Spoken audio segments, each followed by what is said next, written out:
Hallelujah! Praise the lord. దేవునికే ఘనత, మహిమ, ప్రభావములు. ప్రార్థన. కరుణామయుడా, స్తుతులకు పాత్రుడా, మీకే నాయనా ఘనత, మహిమ, ప్రభావములు తండ్రి. రాజులకి రాజా, ప్రభువులకి ప్రభువా, మా సృష్టికర్త, మాకు అనుదినము ప్రతి ఒక్క అవసరతను తీర్చే దేవా, అనుదిన ఆహారము అనుగ్రహించే దేవా, స్వస్థపరిచే దేవా, విడుదలనిచ్చే దేవా, మీరు లేనిదే మాకు జీవము లేదు తండ్రి. మీరు లేనిదే మాకు బ్రతుకు లేదు నాయన. అంత గొప్ప దేవుణ్ణి మేము ఆరాధించుటకు, ధ్యానించుటకు ఇచ్చిన ఈ యొక్క ప్రత్యేకమైన సమయము బట్టి మేమందరము ఒక కుటుంబముగా చేరి ఏకాత్మతో మీ యొక్క వాక్యము కొరకై ఎంతో ఆశతో ఎదురు చూస్తుండగా నాయన, మీ యొక్క సన్నిధి మా మధ్య ఉంచండి. నాయన మాట్లాడండి తండ్రి. పరిశుద్ధాత్మ దేవా మాకు బోధించండి నాయన. నాయన దప్పిక కలిగి ఉంటున్నాము తండ్రి. దప్పికను తీర్చే దేవుడవు నీవే. ఆశపడుచున్న ఆత్మలను తృప్తిపరిచే దేవుడవు నీవే నాయన. ఈ యొక్క ఆకలితో, దాహముతో నాయన మేము తటపటాయిస్తుండగా నాయన మా యొక్క ఈ యొక్క జీవితాలను తండ్రి మీ పాదాల చెంత పెట్టుచు మీ యొక్క వాక్యము కొరకై ఎంతగానో ఆశతో ఎదురు చూస్తుండగా నాయన మీరే తండ్రి ఈ యొక్క సన్నిధిలోనైనా మా మధ్య ఉండి మాతో మాట్లాడమని ఈ ప్రార్థన మీ ప్రియకుమారైన యేసుక్రీస్తు నామమున అతి వినయంతో వేడుకొంచున్నాము తండ్రి. ఆమేన్. ఆమేన్. దేవుని యొక్క సృష్టి గురించి మనము ప్రారంభించినప్పుడు నేను ఆ రోజు చెప్పాను, నాకు ఎందుకో ఆయన మనకేం బోధించారంటే మొదటగా ఆయన బోధించింది మనకి కావలసినవన్నీ మనకేమేమి అవసరమో అవి ముందు సృష్టించి తర్వాత నరుని సృష్టించారు. అంటే మనకి ఏది కూడా తక్కువ కాకూడదు. మనకి ఏమేమి అవసరతలుంటాయి అని ఆయన ముందుగానే మన గురించి ఆలోచించి ప్రతి ఒక్కటి కూడా ఆయన తన మాట ద్వారా సృష్టించారు. దానికి కూడా ప్రతిదానికి సమయం ఉంటది. ఈరోజు మన వాక్యము ప్రారంభించినప్పుడు అప్పుడు నరుడు లేడు ప పండించడానికి లేకుంటే పని చేయడానికి వర్షాలు అప్పటికి రాలేదు. అందుకే ప్రతి దానికి ఒక సమయం ఉంటది. కొన్నిసార్లు మనం అనుకుంటాం సృష్టి అంతా గూడా అన్నీ ముందుగానే చేసేయొచ్చు, అన్నీ చేసేయొచ్చు. కానీ ప్రతి దానికి కూడా కాలము, సమయము, సందర్భము అనేది ఉంటది. అది దేవుడు ఆయన సృష్టి ద్వారా ఆయన మనకి నేర్పిస్తున్నారు. నాకు ఆ వాక్యం చదివినప్పుడు ఎట్లా అనిపించిందంటే, అంటే నరుడు పుట్టక ముందు గురించి ఆయన చెప్తున్నారు. పొలమందు పొదలు, పొదలు లేవంట. అలాగే పొలంలో ఉన్న ఎలాంటి చెట్లు కూడా లేవంట. ఎందుకు దానికి కారణం కూడా చెప్తున్నారు ఎందుకు లేవని. ఎందుకంటే అప్పటికి దేవుడు భూమి మీద వాన కురిపించలేదు. అలానే దాన్ని సరిదిద్దడానికి మానవుడు కూడా లేడు. అయితే మనుషులు లేనంత మాత్రాన, వర్షం లేనంత మాత్రాన ఆ యొక్క నేల ఏమి అంతా ఎండిపోయి ఎందుకు పనికి రాకుండా, జీవం లేకుండా ఏమి లేదు. ఎవరు లేని సమయంలో గూడా యెహోవా దేవుడు ఆ యొక్క సృష్టిని ఆయన సృష్టిని ఆయన హి టుక్ కేర్ ఆఫ్ ఇట్. మనుషులు లేరు గదా! వర్షం లేదు గదా! అని ఆయనేం వదిలేయలేదు. కానీ అది చూడండి, అయితే ఆవిరి భూమిలో నుండి లేచి నేల అంతటిని తడిపెను. నాకది చదివినప్పుడు అనిపించింది, దేవుడు ఎంత అద్భుతమైన దేవుడు. ఎందుకంటే కొన్నిసార్లు మనం అనుకుంటాము, మనకి ముందుగా మనకి ఫ్యూచర్‌లో మనకేం కావాలో దేవుడు వాటిని మనకి అమర్చటమే కాదు, దానిని ఆయన పదిలపరుస్తారు. దాన్ని జాగ్రత్త తీసుకుంటారు. ఎందుకంటే ముందు ముందు అది మనకు అవసరం కాబట్టి. ఆ యొక్క నేల అవసరము. ఆ చెట్లు, పొదలు అవసరము. ఆ చెట్లు, పొదలు రావంటే అది తడిగా ఉండాలి. ఎండిపోయి ఉండకూడదు. మనకు తెలుసు కదా! ఎడారుల్లో మనము మొక్కలవన్నీ ఉండవు గదా!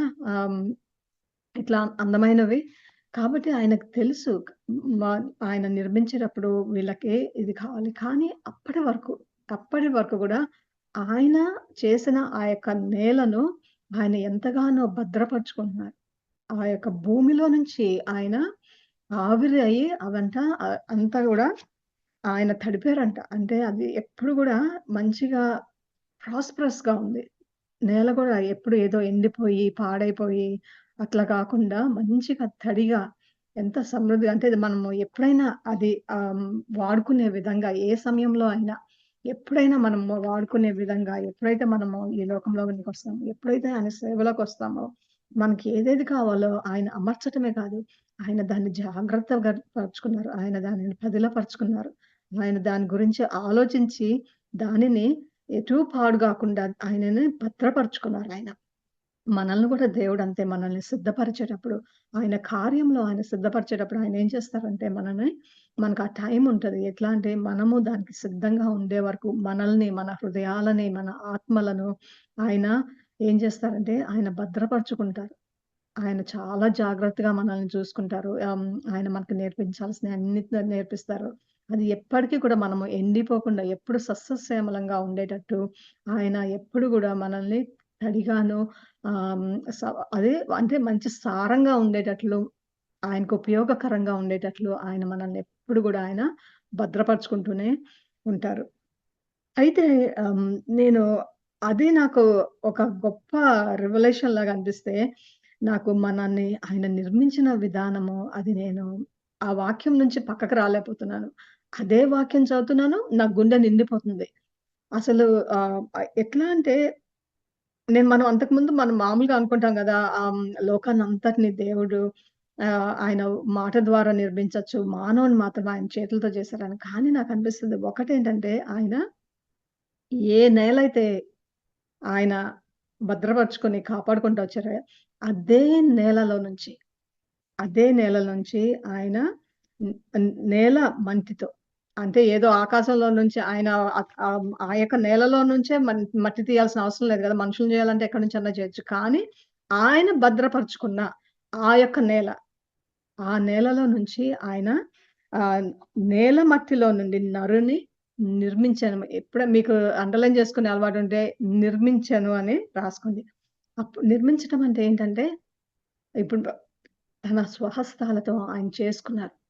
ఆ నేలను కాపాడుకున్న ఆ నేలలో నుంచి, ఆ తడి నేలలో నుంచి ఆయన ఆ మట్టిని తీసుకొని మనల్ని ఆయన స్వహస్తాలతో ఆయన మనల్ని మనకి మంచి ముఖాన్నిచ్చారు, కళ్ళనిచ్చారు, ముక్కునిచ్చారు, నోరునిచ్చారు, చెవులు, మన చేతులు, మన కాళ్ళు, మనకి కావాల్సినయన్ని ఆయన చేతితో ఆయన నిర్మించుకున్నారు. ఎంత ప్రత్యేకత గదా! మనము. ఎప్పుడైనా మీ యొక్క జీవితాలలో మీరు ఎప్పుడు మిమ్మల్ని మీరు ఎప్పుడు గూడా తక్కువ చేసుకోవద్దు. ఎప్పుడు గూడా. ఎందుకంటే మనకి ఏమున్నా, ఏమి లేకున్నా మనం ఒక్కటి గుర్తుంచుకోవాల్సిందేంటంటే ఆయన చేతులు, దేవుని చేతులతో నిర్మింపబడ్డాము. వాక్ ద్వారా మనం పుట్టలేదు. ఆయన స్వహస్తాలతో, ఆయన స్వహస్తాలతో నిర్మించడానికి మనం ఎంత అంటే ఎంత స్పెషల్ గదా! మనము ఆయనకి. ఆయన ఎంత ప్రత్యేకంగా ఆయన మనల్ని భావించుకుంటే మానవుల్ని ఆయన తన స్వహస్తాలతో మనల్ని చేస్తారు. అంతే చేసింది ఒకటే కదా! నేను అదే అనుకుంటా. మనం ఒక కుమ్మరి గూడా చూడండి. ఒక చిన్న పాట్‌ని చేయాలంటేనే ఎంతో ధ్యానంగా, ఎంతో శ్రమపడి, ఎంత దాని మీదే ఫోకస్ ఉండి, ఒక మంచి ఒక పాత్రను జేస్తారు. అంతే గదా! అదే కార్పెంటర్స్ చూడండి. ఒక కార్పెంటర్‌కేమన్నా ఇస్తే ఆయన ఎట్లా చెక్కుతారు. ఎంత తీయాల్సింది తీస్తారు, వేయాల్సింది ఏసి ఆ యొక్క చెక్కిన తర్వాత అది ఎంత అందంగా ఉంటది. ఒక బిల్డింగ్స్ చూడండి. ఏమి లేనక్కడి నుంచి వాళ్ళు బిల్డింగ్స్ ఎంత అందమైన బిల్డింగ్స్ ఒస్తాయి. అంటే ఏమన్నా నిర్మించాలంటే మనము ఎంతో సమయం తీసుకోవాలి. ఎంతగానో ఆలోచించాలి. ఎంతో శ్రమ పడాలి. ఎంతో సమయం కేటాయించాలి. ఆయన మనల్ని అట్లా నిర్మించుకున్నారు. ఏదో ఒక మాట చెప్పేయలేదు. ఆయన సమయము తీసుకొని, మనల్ని ఆయన తన చేతులతో మనల్ని ఆయన నిర్మించారు. అది నాకు నిర్మించారు అన్న వాక్యం నేను విన్నప్పటి నుంచి నాకు నా గుండెలో నిజంగా మనం ఎంత ప్రత్యేకమైన వాళ్ళం కదా! దేవుని చేతిలో మనం ఎన్ని సార్లు మనల్ని మనం కించపరుచుకుంటామో, మనల్ని మనం తక్కువ చేసుకొని మాట్లాడుకుంటామో, మనకేమన్నా లేకపోతే నాకు సరిగ్గా తెలివి లేదులే, ఆ పని నేను చేయలేనులే అని మనల్ని మనం ఎంతగానో తగ్గించుకుంటాము. మనకి ఇన్ని ఇన్‌సెక్యూరిటీస్ అన్నమాట. కానీ అవన్నీ పక్కన పెట్టి మనం ఒక్కసారి గుర్తు తెచ్చుకోండి. ఎవరి చేత నిర్మింపబడ్డాం? ఎవరు మనల్ని చేసింది? ఆ యొక్క సృష్టికర్త యెహోవా దేవుడు. ఆయన తన చేతులతో ఆయన మనల్నందరిని నిర్మించుకున్నారు. అంత గొప్ప మానవాళి మనం. మనము దేవునికి ఎప్పుడు గూడా కృతజ్ఞత కలిగుండాలి. అంతే కాదు మనం గర్వంగా ఉండాలి. దేవుని బిడ్డని నేను అని. దేవుని చేత నిర్మింపబడ్డాను అని మనము గర్వంగా ఉండాలి. ముఖము ఎత్తుకొని ఉండాలి. మనం తలదించుకొని ఉండాల్సిన అవసరం లేదు. ఎందుకంటే మనల్ని సృష్టించిన దేవుడు మనకి అన్నీ ఇస్తారు. ఆయనకు తెలుసు ఏదివ్వాలో, ఏదివ్వకూడదో, ఎప్పుడివ్వాలి, ఎప్పుడివ్వకూడదో ఆయనకి ప్రతి ఒక్కటి తెలుసు. అందుకే ఆహ్, హ్మ్, అంతే కాకుండా ఆయన, ఆయన చేతులతో చేయటం కాకుండా ఇంకోటి ఆయన చేసిందేంటంటే, వాని నాసికా రంధ్రములలో జీవవాయువును ఊదగా నరుడు జీవాత్మ ఆయను. మనకి జీవం ఎట్లా వచ్చింది? మొదటగా మన శరీరాన్ని ఆయన, ఆయన స్వహస్తాలతో ఆ నేలలో ఉన్న మట్టితో భద్రపరుచుకున్న ఆ యొక్క నేలలోంచి చేస్తే, రెండోదేంటిదంటే ఆయన ఆయన చేతులతో చేయటం గాదు. ఆయన యొక్క తన వాని నాసికా రంధ్రంలో జీవవాయువు. ఆ వాయువు ఎక్కడి నుంచొచ్చింది? ఆయన అది ఆయన, ఆయన లైఫ్ మనకి పోసారు. ఆయన ఆ యొక్క ఊపిరి మనకివ్వటం ఆ విధంగా ఆయన మనకి జీవాత్మ అనేది ఇచ్చారు. జీవము, ఆత్మ. అంటే ఎంత ప్రత్యేకత, ఎంత మనల్ని ప్రేమించారు ఆయన నిజంగా. ఈరోజు ప్రతి ఒక్క రోజు మనము ఈరోజు బ్రతికి ఉన్నామంటే, అది ఆయన ఇచ్చిన జీవమే. ఆయనిచ్చిన భిక్షనే. ఆయన మనలో ఉంచిన ఊపిరే. ఆయన ఎప్పుడైతే ఆ ఊపిరి తీసుకుంటామో మళ్ళీ మనం తిరిగి ఆ మట్టిలోకే ఎళ్తాం. అంతే కదా! చనిపోయిన తర్వాత మళ్ళీ మనల్ని యొక్క బరియల్ గ్రౌండ్‌లో భూమిలోకి మళ్ళీ తిరిగి వెళ్తాము. కానీ బతికినంత కాలము మనము నిజంగా ఎంతో కృతజ్ఞత కలిగి, ఎంతో ఆనందంగా, ఎంతో సంతోషంగా నేను దేవుని చేత నిర్మింపబడ్డాను. నాకు ఏమీ తక్కువ లేదు. నాకేమీ తక్కువ చేయలేదు ఆయన. అందరితో పోల్చుకోవాల్సిన అవసరం లేదు. ఎవరి స్థానము వాళ్ళది. కానీ దేవుడు సృస్ చేతుల చేత నిర్మింపబడటము, ఆయన ఆయన ఊపిరి ద్వారా మనము జీవాత్మ పొందటం అనేది నిజంగా అది ఎంతో ప్రత్యేకత. ఎంతో శ్రేష్టమైనది. ఎంతో పవిత్రమైనది. అందుకే ఆయనతో పాటు ఆయన ఎప్పుడైతే మనకవన్నీ ఇచ్చారో ఆయన జీవాన్ని ఆయన జీవాన్ని మనకిచ్చారు. ఎ ఏమీ లేదు. ఇంకొకటి కూడా నాకెట్లా అనిపించిందంటే మట్టి, నేల అనేటప్పటికి అనిపించింది. నేలంటే ఏంటి మనమందరం నడిచేవాళ్ళం గదా! దేవుడు ఆ ప్రదేశంలో నడుస్తా ఉండుండొచ్చు. ఆయన కాలు కింద నుంచే ఉన్నవాళ్ళము.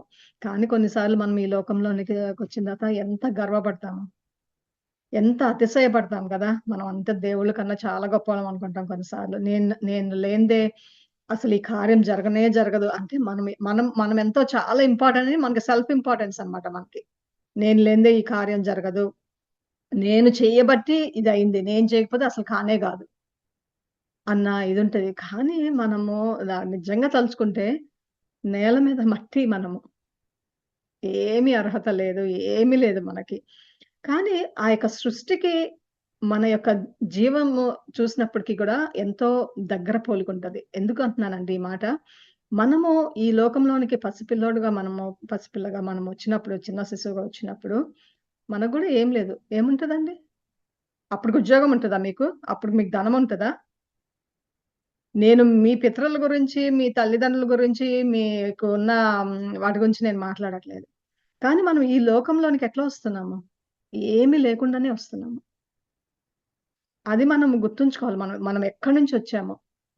ఎందుకంటే మానవుడు కూడా వచ్చినప్పుడు దేవుడు సృష్టించనే వచ్చారు. దేవుడిస్తేనే మనం ఉన్నాం. దేవుడు ఊపిరి పీల్చబట్టే బ్రతుకుతున్నాము. అంతేకాదు. ఆయన సరే నిర్మించాను ఇంత అయిపోయింది. ఆయన కావాల్సిన నేలుంది. కావాల్సిన ఆకాశముంది. పక్షులున్నాయి, జంతువులున్నాయి, చెట్లున్నాయి, అన్నీ ఉన్నాయి గదా! మీ పని మీరు చూసుకోండి అని ఆయనేం వదిలేయలేదు. అంతే కదా! నా నా పనయిపోయింది. సృష్టించాను, మానవుని గూడా సృష్టించాను అనేసి ఆయనేమి వదలలేదు.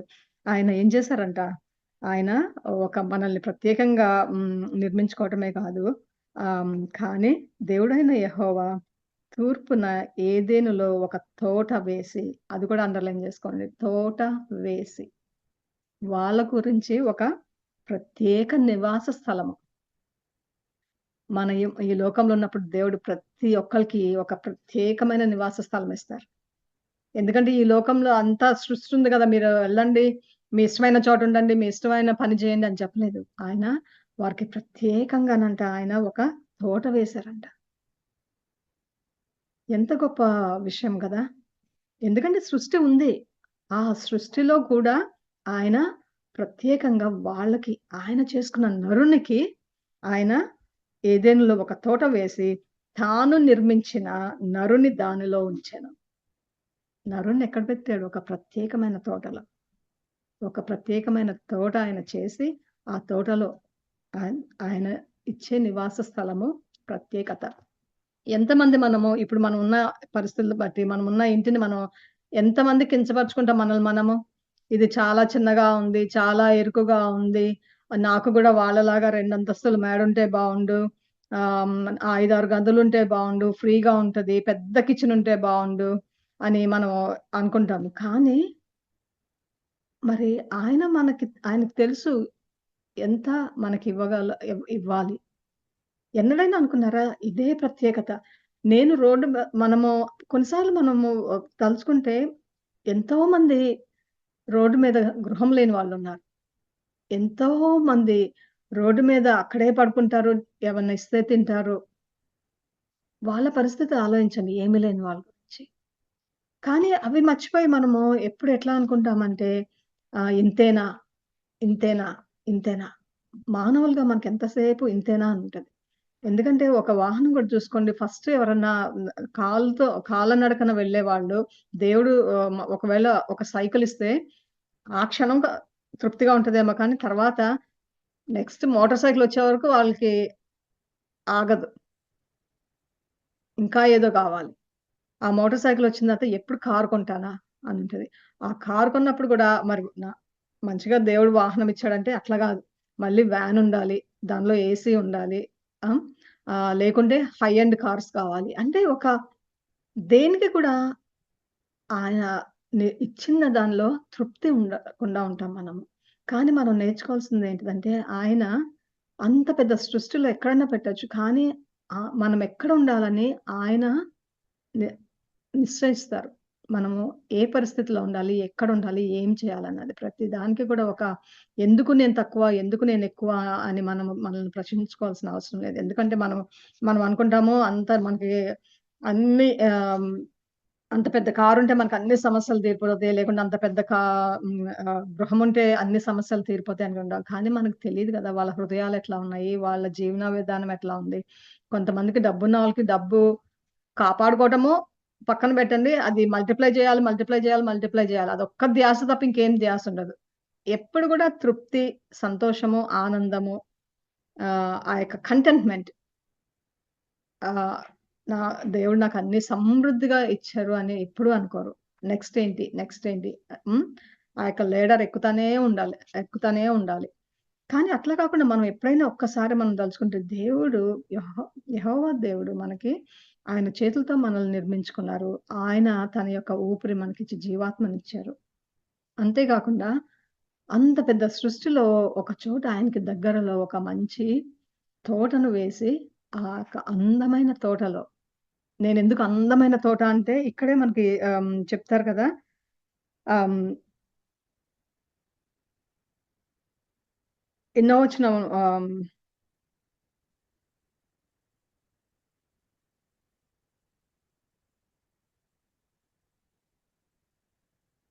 ఆయన చెప్తారు ప్రతి ఒక్క వృక్ష ఫలము ఆహ్, తినవచ్చు అని చెప్పడమే కాకుండా ఒక వాక్యము ఆయన చెప్తారు. ఆ! ఈ వాక్యం గురించి చూస్తున్నాను నేను. 8వ వచనంలో మరియు దేవుడైన యెహోవా చూపునకు రమ్యమైనది. ఈ వాక్యం గురించి నేను వెతికాను ఇప్పుడు యాక్చువల్‌గా. ఆయన చూపునకు రమ్యమైనది, ఆహారం నాకు మంచింది. అంటే మన కనుచూపుకు మంచిగా అని ఆయన తాపత్రయము. అంతేకాదు మనము కడుపు నిండా తినాలని ఆయనకి తాపత్రయం. ఏదో ఇచ్చానంటే ఇచ్చానని కాదు. కానీ ఆయన ఇచ్చేది ఎంతో అందమైనది, ఎంతో పవిత్రమైనది, ఎంతో ఆహ్, అంటే మనకి కంప్లీట్‌గా మనకి అవసరం అన్నది ఆయన, ఆయన మనకి ఇస్తారు. ఆయన చూడండి ఉట్టి తోట ఏసి వాళ్ళని ఉంచలేదు. అదంతా ఎంతో రమ్యంగా ఉందంట చూడటానికి. చూడటానికి ఎంతో అందంగా ఉందంట. ఒక్కసారి మనం చూసుకుంటే నిజంగానే ఎంతో అందముంటది. కాకపోతే ఏంటంటే మనం దేవుని దృష్టిలో చూడాలి. ఆయన మనకిచ్చింది ఇది అని మనకెప్పుడైతే మనకు నాటుకుంటదో, అప్పుడు మన హృదయంలో ఆ యొక్క గ్రాటిట్యూడ్, ఆ కృతజ్ఞతా భావం ఎప్పుడొస్తదంటే, దేవుని చేత నిర్మింపబడ్డాను. దేవుడు నాకు ఈ యొక్క స్థలం ఇచ్చారు. ఆ యొక్క స్థలంలో ఉండటానికి అది రమ్యంగా ఉండేటట్టు నాకు అనుగ్రహించారు. నా కడుపు నిండటానికి నాకు ఆహారం అనుగ్రహించారు. ప్రతి ఒక్కళ్ళు రోజు బిర్యానీ తినాల్సిన అవసరం లేదు గదా! కదా! మామూలుగా గూడా మనకి మామూలు ఆహారము మనము జీవించటానికి ఆహారము ఆయన మనకి ఇస్తానే ఉంటారు. కాబట్టి ఎప్పుడు కూడా వేరే వాళ్ళతో కంపేర్ చేసుకోకుండా దేవుడు మనకేమిచ్చారు. మనము అది ఎంత ఇస్తే అంతలో జీవించడము మనము ఆహ్, నేర్చుకోవాలి. అందుకే నరుల్ని నిర్మించటము, వాళ్ళకి ప్రాణం పోయటము, వానికి నివాస స్థలం ఇవ్వటము, ఆ యొక్క నివాస స్థలము కా తో కాకుండా అది చక్కగా నిండుగా, సమృద్ధిగా అంటే చూడటానికి రమ్యంగా, అందంగా, పరిసర ప్రాంతాలన్నీ మంచిగా అందంగా ఉండేటట్లు, తినటానికి అది మంచి బలము ఇచ్చేటట్లు ఆయన అనుగ్రహిస్తారు. ఆహారం నిజంగా ఆయన మళ్ళీ ఆయనేం 16వ వచనంలోకి ఆయనేం చెప్తారంటే, "ఈ తోటలో ఉన్న ప్రతి వృక్ష ఫలమును నీవు నిరభ్యంతరంగా తినవచ్చు. నువ్వేమి ఆలోచించక్కర్లా. అమ్మో! ఒక యాపిల్ కోసుకొని తిన్నాను. రెండోది తీసుకోవాలా? వద్దా? ఏమన్నా అనుకుంటారా దేవుడు? అనేం కాదు. నీకిచ్చిన దానిలో నువ్వు సమృద్ధిగా తినొచ్చు. నీకేం బాధ లేదు. అత్యాశకు పోవాల్సిన అవసరం లేదు కానీ, కడుపు నిండా సమృద్ధిగా మనము తినటానికి దేవుడుకి అదే ఇష్టము. ఆయన మనకి ఆయన ఎందుకు అన్నీ మనకి కావాల్సినయి ఇచ్చారంటే, మనము మంచిగా సంతోషంగా తినాలి, సమృద్ధిగా కడుపు నిండా సంతోషంగా తిని బలము పొందుకోవాలి, ఆయన సేవ జేయాలి అని ఆయనకి ఆ యొక్క సమృద్ధి అనేది ఆయనకెప్పుడూ ఇస్తానే ఉంటారు. మనకి కావాల్సినంత ఆయన ఇస్తానంటారు. మన ఆత్మీయ జీవితంలో కూడా మనకి ఎంత కావాల్సిన మనకి ఆత్మతో ఎంత నింపాలో, మనకి ఆ వాక్యంతో ఎంత బలాన్నివ్వాలో, ఎంత ధైర్యం పరచాలో మరి అన్ని వాగ్దానాలు ఎందుకిచ్చారాయన? ఎందుకంటే ఆ యొక్క వాగ్దానాల ద్వారా మనము బలపడాలని. అది మన ఆత్మ ఆహారం. ఆత్మీయ ఆహారం మనకి వాక్యంలో నుంచి వస్తది. ఆ వాక్యంలో ఉన్న అందాన్ని మనం చూడగలగాలి. ఆ రమ్యాన్ని మనం చూడగలగాలి. ఏదో మా ప్రపంచంలో ఉన్న రమ్యాన్ని గాదు. ఆ వాక్యంలో, ఆయన సృష్టిలో ఆ యొక్క ప్రతి ఒక్క పదములో ఆయన ఎంతగా ఆలోచించి ఆయన చేశారు అన్నది మనము ప్రతి ఒక్క అక్షరము నాకనిపిస్తది. ఒక్కొక్క వాక్యం దగ్గర అక్కడే ఉండిపోవాలనిపిస్తది. ఒక్క మాట దగ్గర. అమ్మో! నిజంగా నన్ను చేతులతో నిర్మించారా? ఎంత ఆలోచించుండొచ్చు నన్ను నిర్మించడానికి. ఎంత సమయం గడిపుండొచ్చు. ఎంత పవిత్రంగా చేసుకొనుండొచ్చు. హ్మ్.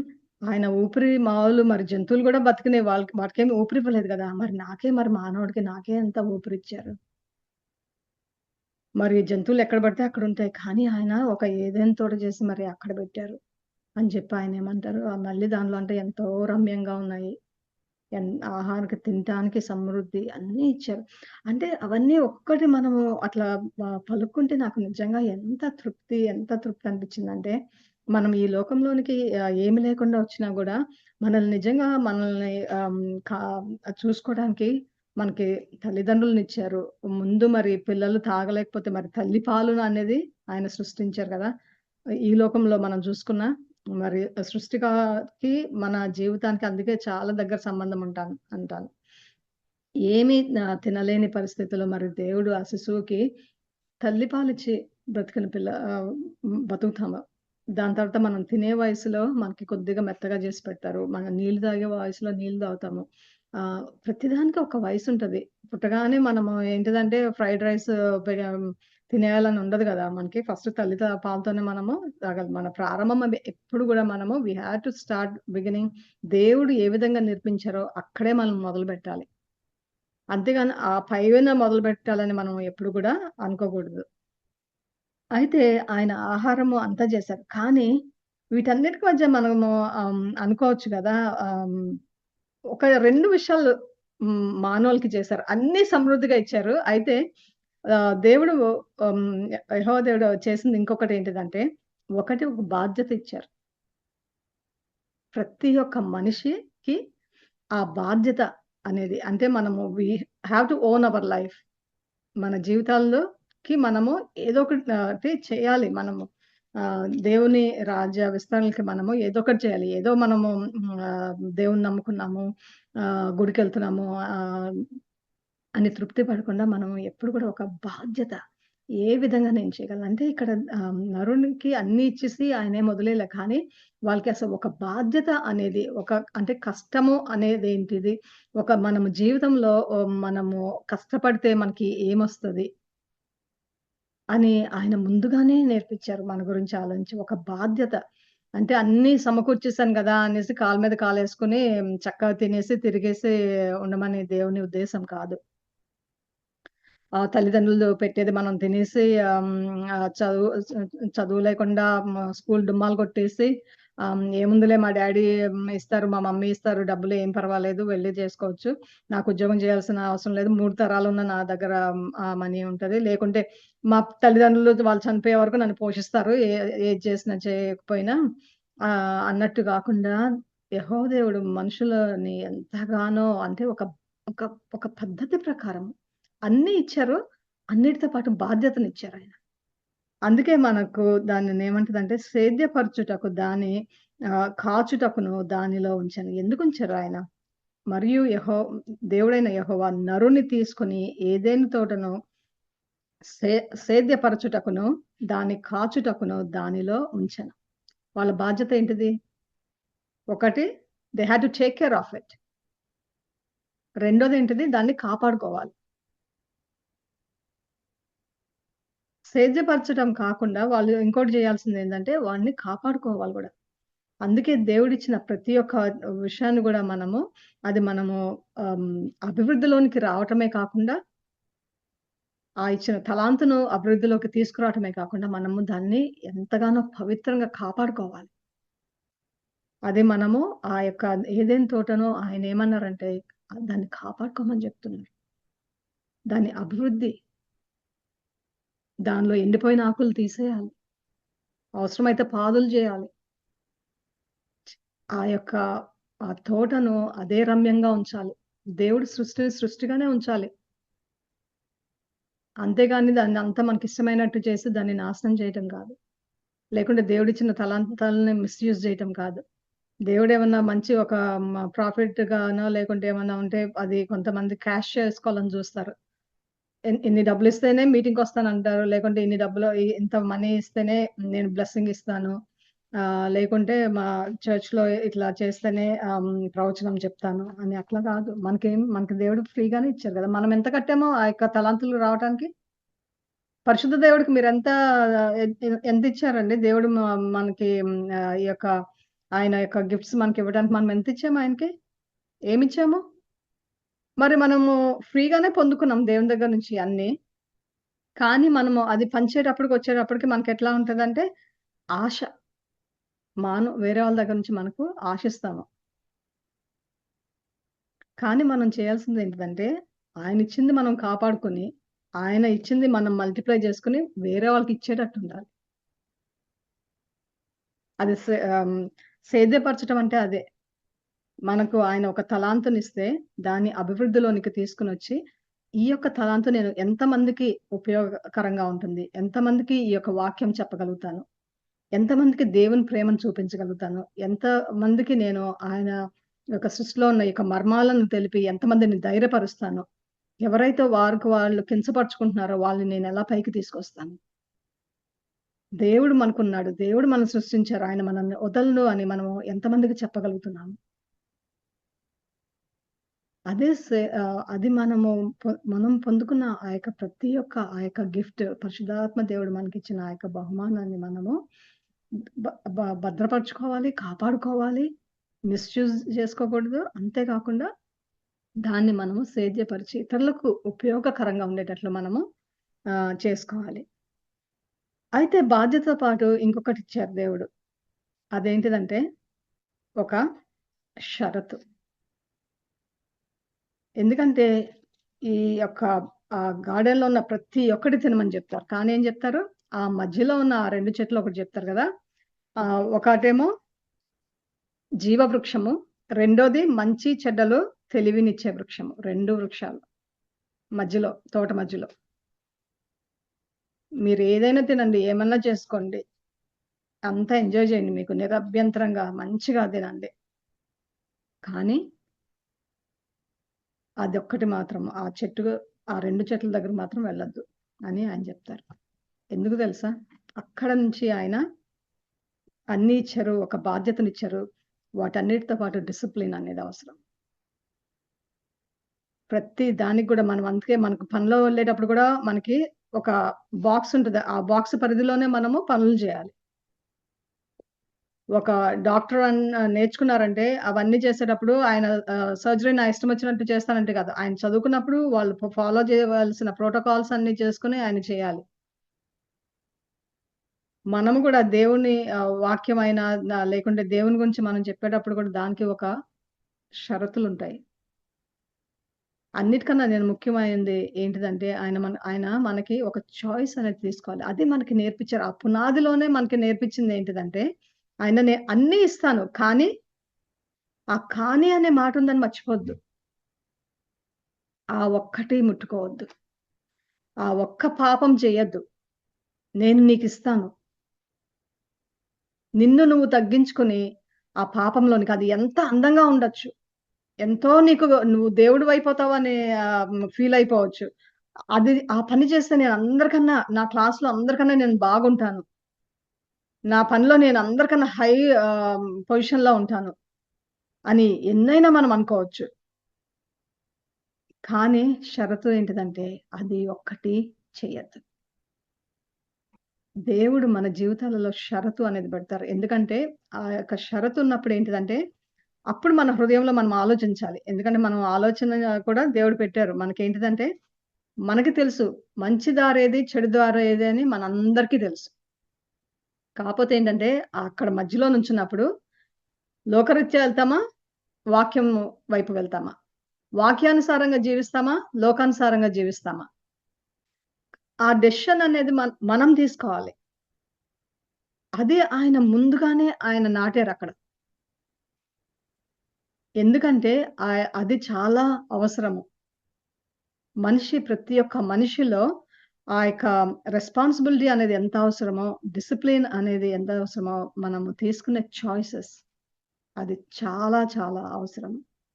ఎందుకంటే ఒక చిన్న ఉదాహరణ దేవుడు జ్ఞానం ఇచ్చినప్పుడు కొంతమంది చూడండి పెద్ద పెద్ద ఈ స్పెషల్లీ ఇప్పుడు అందరూ ఐటీ ఇండస్ట్రీ గురించి మాట్లాడుకుంటారు గదా!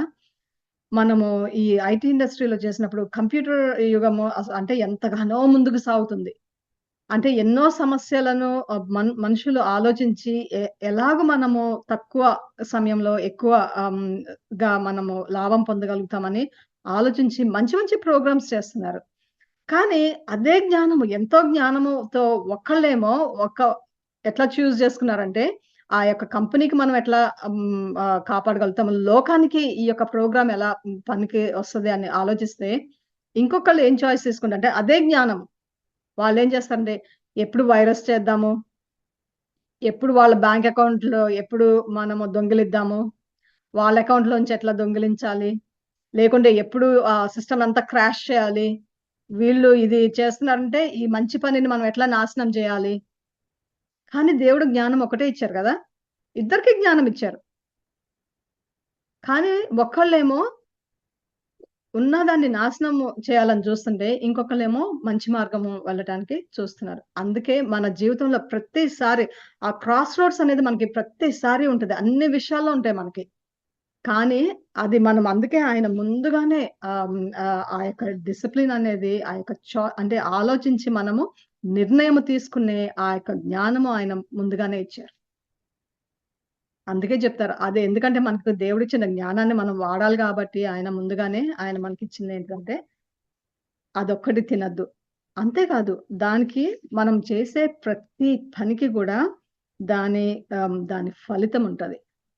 అదొకటి గుర్తుంచుకోండి. మనకందుకే ఆఖరి వచనంలోకి మనము వచ్చేటప్పటికి అక్కడేముంటదంటే, ఆయన అయితే మంచి చెడుల తెలివిని నిచ్చు వృక్ష ఫలమును తినకుడు. నీవు వాటిని తిను దినమున నిశ్చయముగా చచ్చెదవని నరుని ఆజ్ఞాపించెను. మనకి ప్రేమ ఎంత అవసరమో, ఆ యొక్క ఆజ్ఞ గూడా అంతే అవసరం. మనము మంచి చేసినప్పుడు వాక్యానుసారంగా ఎళ్ళినప్పుడు మనకి ఏమేమి ఆశీర్వాదాలుండాలో మనకు వాక్యంలో ప్రతి చోట ఉంటది. అనేకమైన ప్రామిసెస్ ఉంటాయి.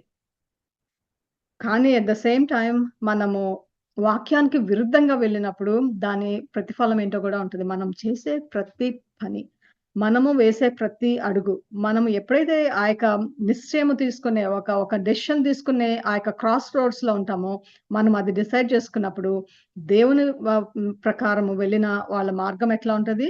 మరి లోకం రీత్యా వెళ్ళిన వాళ్ళ మార్గం ఎట్లా ఉంటది చూడండి. కొంతమంది ఎదగొచ్చు, ఎదగొచ్చు, ఎదగొచ్చు. మనం సడెన్‌గా అనుకుంటాము. వాళ్ళు పతనానికి లోనవుతారు. కానీ ఏం లేకుండా కొద్దిగా, కొద్దిగా, కొద్దిగా ఉన్న వాళ్ళు ఆశీర్వాదము చూస్తా ఉంటాము. కాబట్టి మనము దేవుడు మనకి ఎట్లాంటి మనుషుల్ని నిర్మించారు అన్నీ ఒక ఎత్తైతే, మనకి ఆయన బోధిస్తున్నారు గూడా. ఆయన ఎన్నో బోధనలు. ఆయన నరుణ్ణి చేసినప్పుడు ఆయన్ని ఏదో చేసి అట్లా వదిలేయకుండా ఆయన వాళ్ళని ప్రత్యేకపరుచుకుని వాళ్ళకి ఆలోచన అనేది ఇవ్వాలి. వాళ్ళొక డెసిషన్ అనేది తీసుకోవాలి. ఆహ్, మంచి డెసిషన్ తీసుకోవాలి. అనే ఆ యొక్క ప్రతి దానికి ఆయన, ఆయన చూడండి ఎంత ప్రేమగా నిర్మించుకున్నారు కదా! అన్నీ ఇచ్చారు గదా! కానీ అట్లా ఇచ్చారని బాధ్యత లేకుండా చేయలేదు. బాధ్యత అనుగ్రహించారు. ఆ యొక్క బాధ్యతతో పాటు కూడా ఆయన ఏం చేశారంటే ప్రతి ఒక్క జీవితంలో ఒక బౌండరీ అనేది ఆయన ఇచ్చారు. ఒక షరతు. అంటే ఏది చెయ్యొద్దు అనేది కూడా ఆయన మనకి ముందుగానే తెలిపారు. మన వాక్యం చదువుతుంటే మనకి ఎంతో తెలుస్తది. వాక్యానుసారంగా మనం ఆలోచిస్తే తెలుసు. మనకి తెలుసు ఈ మార్గంలో ఎళ్ళకూడదని.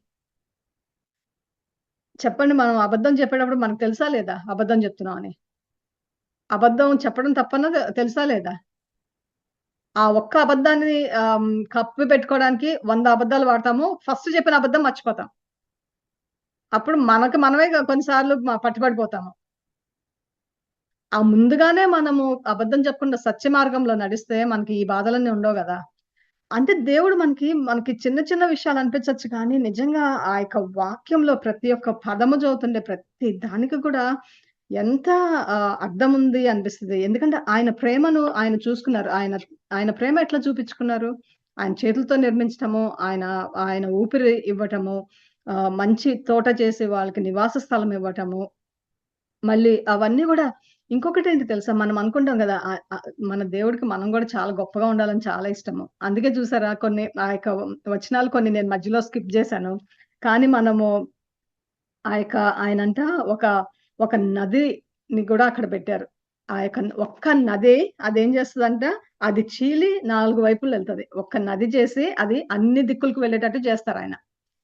అని చెప్పిన తర్వాత మా నేననుకున్నాను 12 అధ్యాయంలో ఉంటది గదా! ఆ దేశపు బంగారం శ్రేష్టమైనది. అంటే ఆయన భూమిలో ఆ యొక్క ప్రెషస్ అంటే బంగారము. బంగారం మనకెక్కడి నుంచో వచ్చిందనుకుంటాం గదా! కానీ దేవుడు నిర్మించిందే మన భూమిలోనే ఉంది అది. అట్లనే మనము తలుచుకుంటే మనం పట్టు చీరలు అవన్నీ కట్టుకుంటే అదెక్కడి నుంచొస్తది? ఆ పట్టు పురుగుల్లో నుంచే వస్తది. ఆ కాటన్ శారీస్ అవన్నీ కట్టుకుంటే అవన్నీ ఆ యొక్క దూదిలో నుంచే మనం చేసుకుంటాము. కానీ ప్రతి ఒక్కటి సృష్టిలో నుంచే వచ్చినియి. అది మనము ఎప్పుడు గూడా మర్చిపోవద్దు.